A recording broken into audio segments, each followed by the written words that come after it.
손봉호님이 1995년에 발간한 책, 고통받는 인간, 고통 문제에 대한 철학적 성찰에서 제1장 논의를 시작하면서 를 낭독해 드리겠습니다. 모든 인간은 고통을 당한다. 사람은 모두 고통을 당할 가능성을 가지고 있고 대부분의 사람들은 일생 동안 크고 작은 고통을 실제로 당한다. 흉기에 상처를 입고 아파하고 말기 암으로 절망과 함께 신음하며 견디기 어려운 천대와 모독을 당하기도 한다. 순진무구한 어린 자식이 불치의 병으로 서서히 죽어가는 것을 보는 부모의 고통, 단순히 권력자의 눈에 거슬렸다 하여 고문을 당하는 무력한 시민의 억울함. 먹을 음식이 없고 마실 물이 없어 기근과 갈증으로 죽어야 하는 아프리카인들. 자신의 잘못과 관계없이 당해야 하는 아픔과 멸시 등 모든 인간은 고통을 경험했거나 경험할 수 있으며 어떤 사람은 직접 경험하지 못한 고통을 자기 것처럼 경험할 수 있는 상상력이 있어서 같이 아파한다. 시달타는 스스로 고통을 경험하기 이전에 다른 사람의 고통을 보고 자신이 당한 것보다 더 큰 충격을 받았다.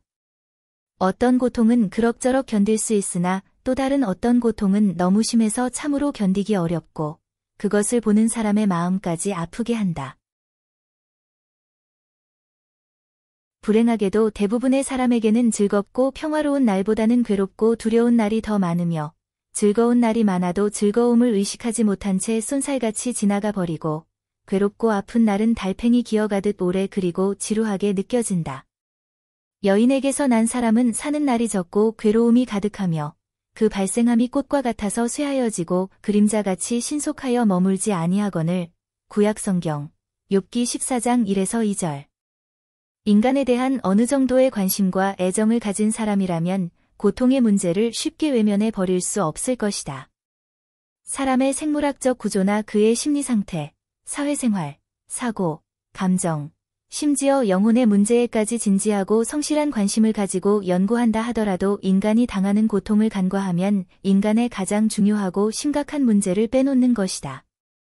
구태여 불교의 가르침을 들먹이지 않더라도 고통은 인간 실존의 한가운데 버티고 있음을 부인할 수 없다. 그러므로 인간에 대한 관심이 아무리 순수하게 이론적이라 하더라도 거기서 고통의 문제를 빼놓으면 그런 이론으로 서술하고 분석한 인간은 살과 피를 가진 구체적인 인간은 아닐 것이다.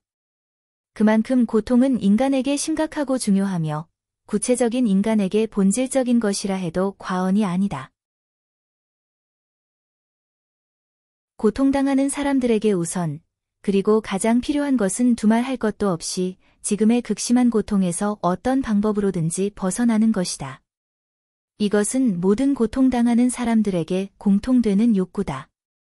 고통의 경험은 그 자체 내에 이미 고통으로부터 해방되기를 바라는 욕구가 포함되어 있다. 그것이 고통의 본성 가운데 하나요.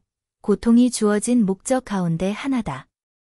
그런 점에서 고통은 기쁨, 사랑, 그리움, 슬픔 등 우리가 경험하는 다른 느낌과 다르고 배고픔, 목마름, 가려움과 비슷한 성질을 가지고 있다. 아무도 고통당하기를 원하지 않으므로 아무도 다른 사람이 고통당하는 것을 바래서는 안 된다.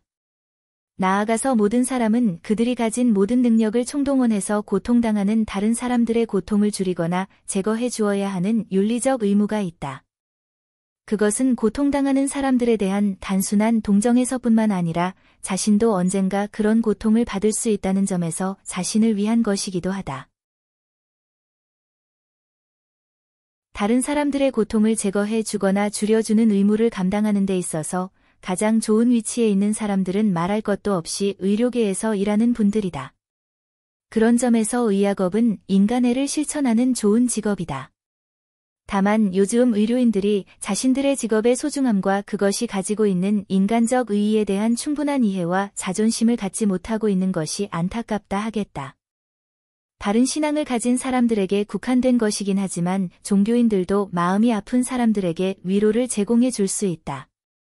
의료인들이 몸의 아픔을 감소시키거나 제거하는 데 도움을 줄 수 있다면 종교인들은 마음의 아픔을 줄이는 데 도움을 줄 수 있다.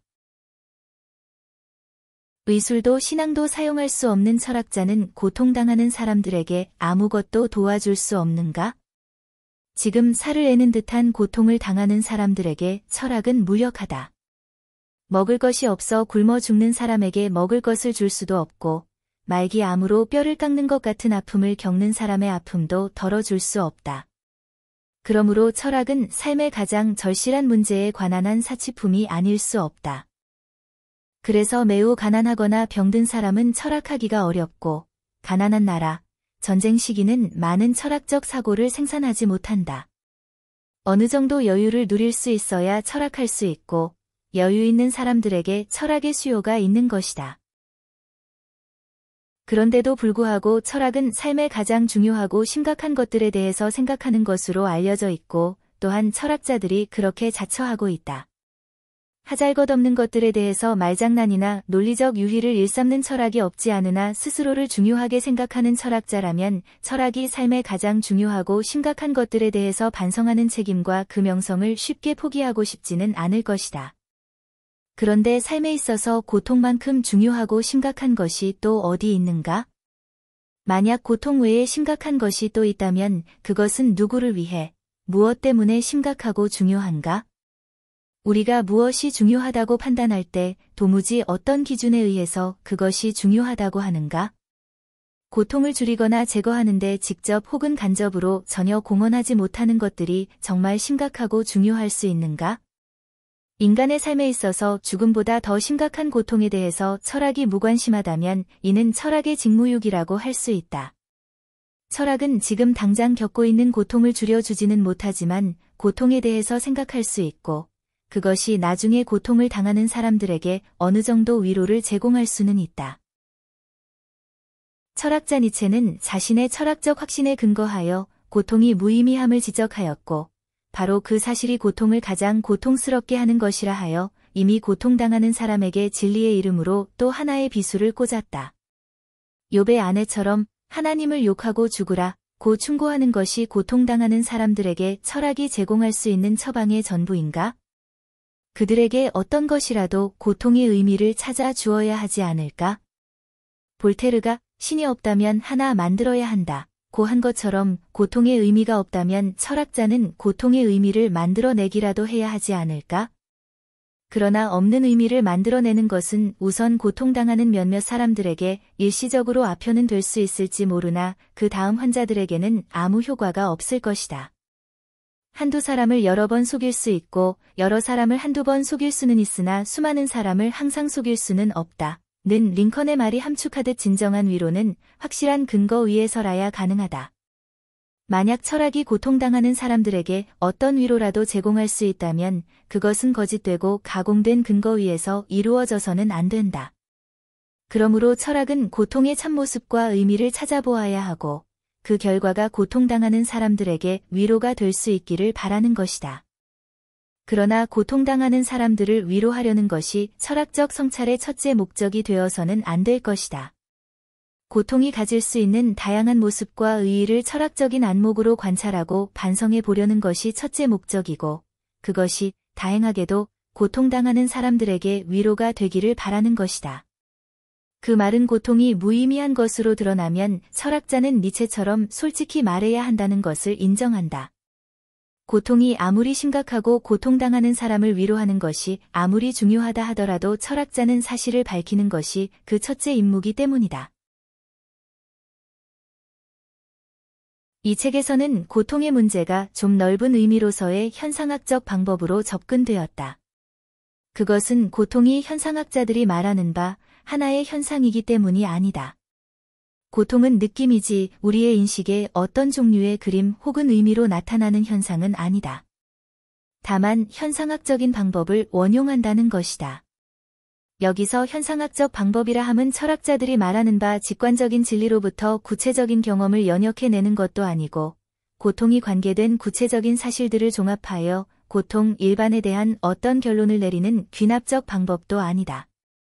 구체적인 사실을 관찰하여 거기서 가능하면 어떤 보편적인 것을 발견해 보려는 서술적 방법을 사용하였다. 철학자 후설이 든 예를 이용하자면 장미꽃, 피, 불꽃 등을 관찰하고 거기서 공통적인 것이 빨간색이란 결론을 내리는 귀납적 방법도 아니고 빨간색에 대한 인식을 미리 가지고 그것에 의하여 피, 장미꽃, 불꽃이 빨갛다는 것을 인식하는 방법도 아니다. 담장에 피어있는 장미꽃을 보면서 동시에 빨간 색을 인식하는 본질직관의 방법을 이용하는 것이다. 그러나 항상 그 방법에 매이지는 않았다. 방법이 사유의 자유를 방해해서는 안 된다고 생각한다. 이런 현상학적 접근은 이제까지 고통의 문제에 대해서 철학자들이 다루어 왔던 방법과는 어느 정도 차이를 보일 것이다. 고통의 문제는 사람에게 매우 심각한 문제이기 때문에 주로 삶의 의미와 관계되어 취급되고 따라서 쉽사리 종교적이거나 형이상학적인 것으로 바뀌어진다. 이 책에서도 그런 유혹에 가끔씩 빠져들어가는 경우가 없지 않으나 가능하면 사람들이 구체적으로 가지고 또한 가질 수 있는 구체적인 경험에 입각해서 고통의 문제를 다루어 보려 한다. 항상 일관성 있게 적용된 것은 아니지만 주로 사용된 반성의 구체적인 방법은 만약 사람에게 고통의 경험이 없었다면 어떻게 될까를 가정해서 가능한 상황을 상상해 보는 사유 실험이다. 비록 단순한 것이지만 일상적이고 당연하게 생각되는 것들에서 그 일상성 혹은 당연성을 파괴하고 반성의 대상으로 만드는 데는 편리한 가정이다. 지금까지 손봉호님의 책, 고통받는 인간, 고통 문제에 대한 철학적 성찰에서 제1장, 논의를 시작하면서를 낭독해 드렸습니다. 수고하셨습니다.